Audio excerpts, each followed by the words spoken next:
জয় রাধে। আজকের পাঠ শ্রী জগন্নাথ দেবের রথাগ্রে শ্রী চৈতন্য মহাপ্রভুর নৃত্য, শ্রী চৈতন্য চরিতামৃত মধ্যলীলা খণ্ড। শ্লোক ৩৯।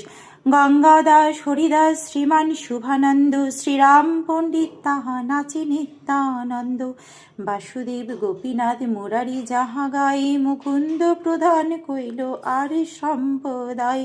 শ্রীকান্ত বল্লভ সেন আর দুইজন, হরিদাস ঠাকুর তাহা করেন নর্তন।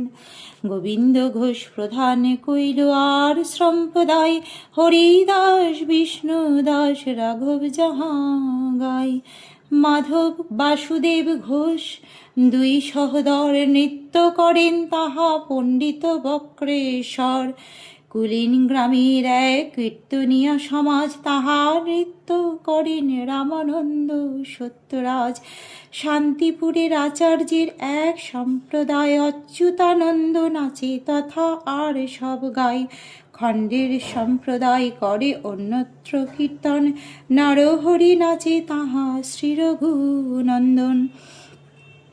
শ্রীবাস ঠাকুরের সঙ্গে যে পাঁচজন দোহার দিচ্ছিলেন তারা হচ্ছেন গঙ্গাদাস, হরিদাস, শ্রীমান শুভানন্দ, শ্রীরাম পণ্ডিত এবং সেই সম্প্রদায়ের নর্তক নিত্যানন্দ প্রভু। তৃতীয় দলটিতে মূল গায়ক ছিলেন মুকুন্দ আর বাসুদেব, গোপীনাথ, মুরারি, শ্রীকান্ত, বল্লভ সেন, এই পাঁচজন ছিলেন দোহার, আর সেই সম্প্রদায়ের নর্তক ছিলেন হরিদাস ঠাকুর।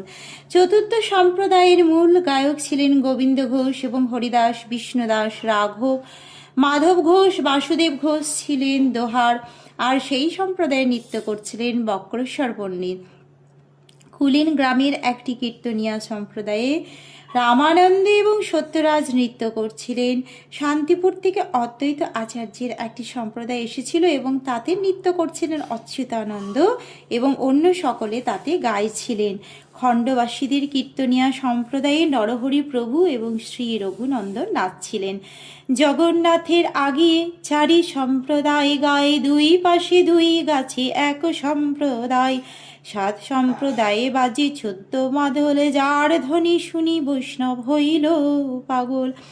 বৈষ্ণবেরও মেঘ ঘটাই হইল বাদল, কীর্তনানন্দে সব বর্ষে নেত্র জল। ত্রিভুবন ভরি উঠে কীর্তনের ধ্বনি, অন্য বাদ্যাদির ধ্বনি কিছুই না শুনি। সাত ঠাঁই বুলে প্রভু হরি হরি বল, জয় জগন্নাথ বলে হস্তযুগ তুলি। আর এক শক্তি প্রভু করিল প্রকাশ, এককালে সাত ঠাঁই করিল বিলাস। সবে কহে প্রভু আছেন মোর সম্প্রদায়, অন্য ঠাঁই নাহি জান আমারে দয়ায়। কেহ লক্ষিতে নারে প্রভুর অচিন্ত শক্তি, অন্তরঙ্গ ভক্ত জানে যার শুদ্ধ ভক্তি। শ্রী জগন্নাথের সামনে চারটি সম্প্রদায় কীর্তন করছিল, দুপাশে দুটি সম্প্রদায় এবং পিছনে একটি সম্প্রদায়। এইভাবে সাতটি সম্প্রদায় কীর্তন করছিল।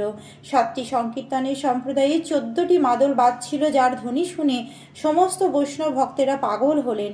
এই কীর্তনের আনন্দে বৈষ্ণবদের চোখ দিয়ে অশ্রুধারা ঝরে পড়তে লাগলো। তা দেখে মনে হলো যেন মেঘের মতো বৈষ্ণবেরা বাড়ি বর্ষণ করছেন। কীর্তনের ধ্বনিতে ভুবন পূর্ণ হয়ে উঠল এবং অন্য কোনো বাদ্য আদির ধ্বনি আর তখন শোনা যাচ্ছিল না।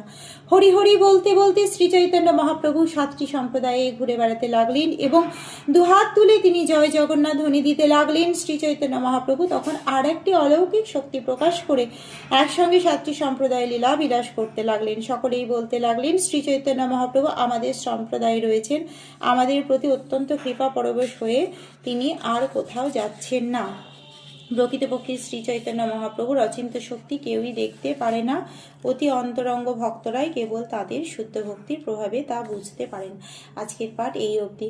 ভজ শ্রীকৃষ্ণ চৈতন্য প্রভু নিত্যানন্দ, শ্রী অদ্বৈত গদাধর শ্রীবাসাদি গৌর ভক্ত বৃন্দ। হরে কৃষ্ণ কৃষ্ণ কৃষ্ণ হরে হরে, হরে রাম রাম রাম হরে হরে।